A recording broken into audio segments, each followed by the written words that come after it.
Hello friends, welcome to learn and grow with Shweta Singh. मैं श्वेता सिंह अपने channel के माध्यम से आप सभी का बहुत बहुत स्वागत करती हूँ। आशा करती हूँ आप सभी स्वस्थ होंगे, सकुशल होंगे और बहुत अच्छे से अपने एग्जाम्स की प्रिपरेशंस कर रहे होंगे। दोस्तों, आप सभी जानते हैं बीपीएससी टायर 3 टीआरई 3 एग्ज़ाम्स मार्च। तो फिर बस अब हमें क्या करना है कि भाई कुछ नहीं करना है कि बस फटाफट से जो है जितना हो सके उतना हमें पढ़ लेना, रिवाइज कर लेना, मल्टीपल टाइम रिवाइज कर लेना है। और जैसे मैं भी जो इस समय जो मैं प्रीवियस सेट का खैर प्रीवियस ईयर क्वेश्चंस का भी मैं एक वीडियो लाने वाली हूँ आप लोगों के लिए। और अभी तो जो मेरा पिछला वीडियो था उसमें मैंने नदियों पर जितने भी मतलब मोस्ट एक्सपेक्टेड क्वेश्चंस थे बन रहे थे वो मैं आप लोगों के लिए आई थी।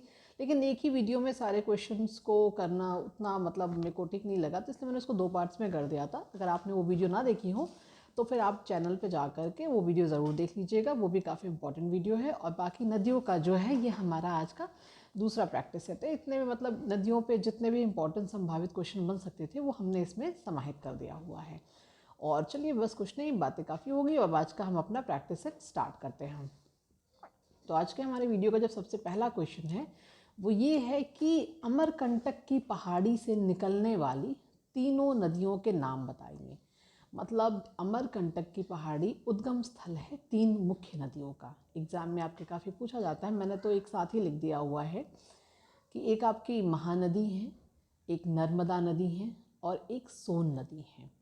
महानदी, नर्मदा नदी और सोन नदी, ये तीनों नदियों का उद्गम स्थल जो है वो अमरकंटक की पहाड़ियाँ हैं। अब आपको ये याद रखना है और एग्ज़ाम में क्वेश्चन इस तरह से नहीं आएगा कि अमरकंटक से निकलने वाले तीनों नदियों का, तो वो कभी सोन नदी का उद्गम स्थल अमरकंटक है या अमरकंटक में से कौन सी एक नहीं निकलती है, किसी न किसी फॉर्मेट में आपसे पूछा जा सकता है। तो अमरकंटक की पहाड़ी से निकलने वाली तीनों नदियों के नाम आप याद कर लेंगे तो ही इससे संबंधित जो भी क्वेश्चन आएगा आप उसको अलग कर पाएंगे, सही कर पाएंगे। तो चलिए दूसरे प्रश्न पर चलते हैं। जवाब आप लोगों ने पहले प्रश्न का सुन लिया कि महानदी, नर्मदा नदी और सोन नदी। हमारा दूसरा प्रश्न है कि दक्षिण भारत की नदियों में सबसे लंबी नदी कौन सी है। दोस्तों, हम यहाँ पर भारत की सबसे लंबी नदी के बारे में बात नहीं कर रहे, हम दक्षिण भारत की नदियों में जो सबसे लंबी नदी है उसके बारे में प्रश्न है। तो वो जो होती हैं वो गोदावरी नदी है। गोदावरी नदी एग्जाम में काफ़ी इंपॉर्टेंट होता है। तो दक्षिण भारत की नदियों में जो सबसे लंबी नदी है वो गोदावरी नदी है।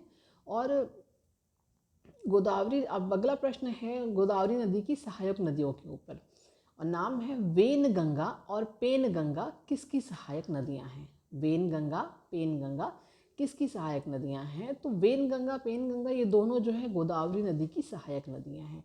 गोदावरी नदी आप समझ पा रहे हैं कि काफ़ी इंपॉर्टेंट है, जिससे इस पर काफ़ी सारे प्रश्न हमको मिल लेते हैं।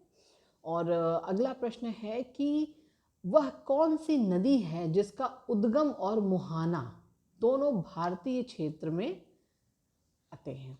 मतलब कि गोदावरी नदी, इसका जवाब है कि गोदावरी नदी आपकी ऐसी नदी है जिसका उद्गम भी भारतीय क्षेत्र में है और मुहाना भी भारतीय क्षेत्र में आता है। तो चलिए देखिए, आप लोगों ने देखा कि गोदावरी नदी पर काफ़ी प्रश्न आपको मिल रहे हैं सहायक नदियों के तौर पे। दक्षिण अभी आगे और भी मिलेगा। आगे चलते हैं। अगला प्रश्न है कि वृद्ध गंगा कौन सी नदी को कहते हैं। मतलब गोदावरी नदी को वृद्ध गंगा कहते हैं। गोदावरी नदी की सहायक नदियाँ पेन गंगा और पेन गंगा है। गोदावरी नदी दक्षिण भारत की नदियों में सबसे लंबी नदी है। और गोदावरी नदी ऐसी नदी जिसका उद्गम और मुहाना दोनों भारतीय क्षेत्र में होता है। आशा करती हूँ कि आपको ये बात समझ में आ गई होगी। अब हम आगे चलते हैं। Question number 6। क्वेश्चन नंबर 6 कहता है कि वह कौन सी नदी है जो भ्रंश घाटी से होकर बहती है। तो भ्रंश घाटी से होकर बहने वाली नदी का नाम है नर्मदा नदी। एक ही प्रश्न है, इस पे एक ही बनता है कि जब भी आपके सामने ऐसा कोई प्रश्न आता है कि भ्रंश घाटी से होकर बहने वाली नदी कौन सी है, तो उसका एक ही जवाब है, वो है नर्मदा नदी। अगला प्रश्न है कि कावेरी नदी जल विवाद किन के बीच है।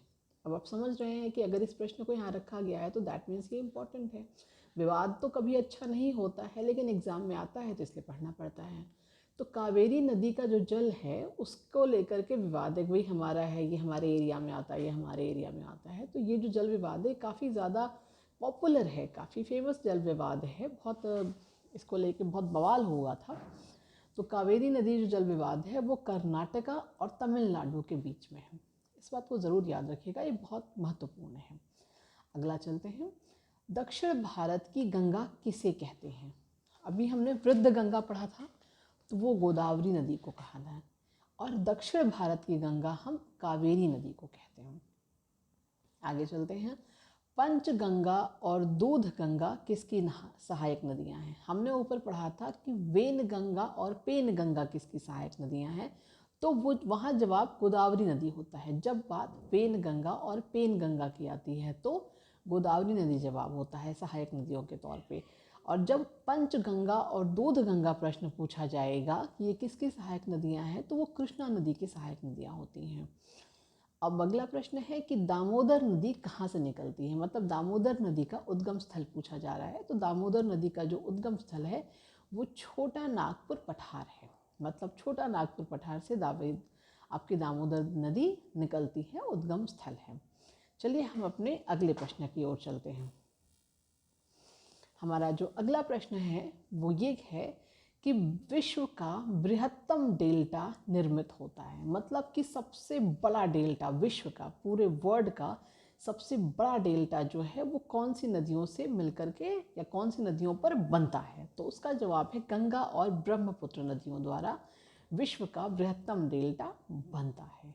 आगे चलते हैं, अगला प्रश्न है कि भागीरथी और अलकनंदा नदी मिलकर किस स्थान पर गंगा नदी बन जाती हैं? आप जानते हैं कि इसका जवाब है देवप्रयाग। हो सकता है आपको पता हो सकता है आपको ना पता हो। तो देवप्रयाग एक आपका ऐसा स्थान है जहाँ पर भागीरथी नदी और अलकनंदा नदी, ये दोनों अलग अलग नदियाँ हैं, भागीरथी नदी, अलकनंदा नदी। अब क्या होता है कि देवप्रयाग में ये गंगा नदी बन जाती है, मतलब आकर के गंगा नदी आपके बन जाती है, वहीं पे समाहित हो जाती है। वहाँ पर हम उन्हें गंगा नदी कहते हैं देवप्रयाग में। और आगे चलते हैं, अगला प्रश्न है कि वह कौन सी नदी है जो मार्ग परिवर्तन के लिए कुख्यात है? मतलब यूजुअली नदियाँ अपना मार्ग परिवर्तन नहीं करती हैं, लेकिन एक ऐसी नदी है जो अब मार्ग परिवर्तन के लिए मतलब बुराई है इसकी, जो है कुख्यात है, तो वो है कोसी नदी। और आप लोगों को मैंने पिछले वीडियो में बताया भी था कि कोसी नदी को हम किन किन नामों से जानते हैं। वो सब भी आपको पिछले वीडियो में सारी डिटेल्स को, और जो इससे कोसी नदी से जितने ज़रूरी प्रश्न हैं वो सब मैंने पिछले वीडियो में शामिल कर रखे थे। आगे चलते हैं कि वो कौन सी नदी है जो विंध्य और सतपुड़ा पर्वत श्रृंखला के मध्य से होकर के गुजरती है? मतलब कि जो विंध्याचल श्रृंखला है और जो सतपुड़ा पर्वत श्रृंखला, इसके मध्य से होकर के जो निकलती है वो कौन सी नदी है? तो उस नदी का नाम है नर्मदा नदी। नर्मदा नदी जो हमारी होती है वो विंध्य और सतपुड़ा पर्वत श्रृंखला के मध्य से होकर निकलती है। आगे चलते हैं कि राष्ट्रीय नदी कौन सी है? मतलब हमारी भारत की राष्ट्रीय नदी कौन सी नदी को कहा जाता है? तो आप जानते हैं गंगा मैया को, गंगा नदी, जय गंगा मैया। हमारी गंगा मैया को जो है राष्ट्रीय नदी की उपाधि मिली हुई है। अगला प्रश्न है कि चंबल नदी किन राज्यों से होकर के बहती है? तो चंबल नदी जो है आपकी 3 राज्यों से होकर के आपकी बहती है, जिसमें एक आपका उत्तर प्रदेश आता है, एक आपका मध्य प्रदेश आता है और एक आपका राजस्थान आता है। तो चंबल नदी जो है वो उत्तर प्रदेश, मध्य प्रदेश और राजस्थान से होकर के बहती हैं। आगे चलते हैं, वह कौन सी नदी है जो मध्य प्रदेश से निकलती है और खंभात की खाड़ी में गिरती है? ये सब बहुत ज़रूरी प्रश्न हैं आपके एग्ज़ाम की दृष्टि से। तो इस प्रश्न का जवाब है माही नदी। माही नदी जो आपकी है वह मध्य प्रदेश से निकलती है और खंभात की खाड़ी में गिरती है। तो जवाब है माही नदी। अगला प्रश्न है कि शारदा नदी का उद्गम स्थल बताना है आपको। तो जो शारदा नदी है उसका उद्गम स्थल है मिलाम हिमनद। मिलाम हिमनद काफ़ी इम्पोर्टेंट है। मिलाम हिमनद जो है वो शारदा नदी का उद्गम स्थल है। अगला प्रश्न है कि भूमि बंधित नदी कौन सी होती है? मतलब एक नदी को भूमि बंधित नदी कहा जाता है, तो वो लूनी नदी होती है। लूनी नदी को भूमि बंधित नदी कहा जाता है। अगला और इस वीडियो का सबसे आखिरी प्रश्न कि भेला घाट के समीप कपिल धारा जलप्रपात का निर्माण करती है। मतलब कि आपको उस नदी का नाम बताना है जो भेला घाट के पास में एक जलधारा है जिसका नाम है कपिल जलधारा, उसका निर्माण करने वाली नदी का आपको नाम बताना है। तो उसका वन एंड ओनली आंसर है नर्मदा नदी। तो दोस्तों, नदियों पर जितने इम्पोर्टेंट प्रश्न आपके एग्ज़ाम के लिए बन सकते थे, वो सारा मेरी ओर से पूरी कोशिश रही है कि इसमें से आपको प्रश्न मिल जाने चाहिए। और बाकी अब अगला वीडियो आपके अगले टॉपिक पे होगा, या फिर जो है मिक्स, जिसमें होता नहीं है कि आपका हिस्ट्री, ज्योग्राफी और पॉलिटी सारा मिक्स करके जो है मैं एक जीएस का प्रैक्टिस सेट लेकर के आती हूँ, वो होगा। आज तो खैर मेरा टारगेट यही था कि मैं नदियों से जितना ज़्यादा से ज़्यादा हो सके प्रश्न आप लोगों को प्रोवाइड करो। इसी वजह से मैंने 2 वीडियो आपका स्पेशली नदियों पर बनाया है। तो चलिए, आज के वीडियो में इतना ही। आशा करती हूँ कि आपको आज का वीडियो पसंद आया होगा। बात अगर पसंद आई हो तो वीडियो को लाइक, शेयर, सब्सक्राइब ज़रूर करिएगा।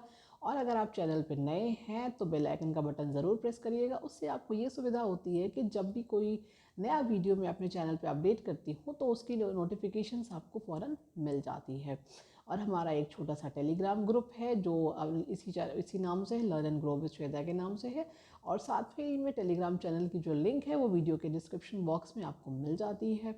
और अगर आपने नहीं ज्वाइन किया है तो आप उसको ज़रूर ज्वाइन कर लीजिएगा, क्योंकि जितनी भी इम्पोर्टेंट इन्फॉर्मेशन होती है, जो भी क्लास में पढ़ाती हूँ मैं, वो सब कुछ जो है टेलीग्राम ग्रुप पर मैं शेयर करती हूँ। तो चलिए, आज के वीडियो में इतना ही। पूरी वीडियो को देखने के लिए बहुत बहुत धन्यवाद। Thanks for watching my video. Thank you so much.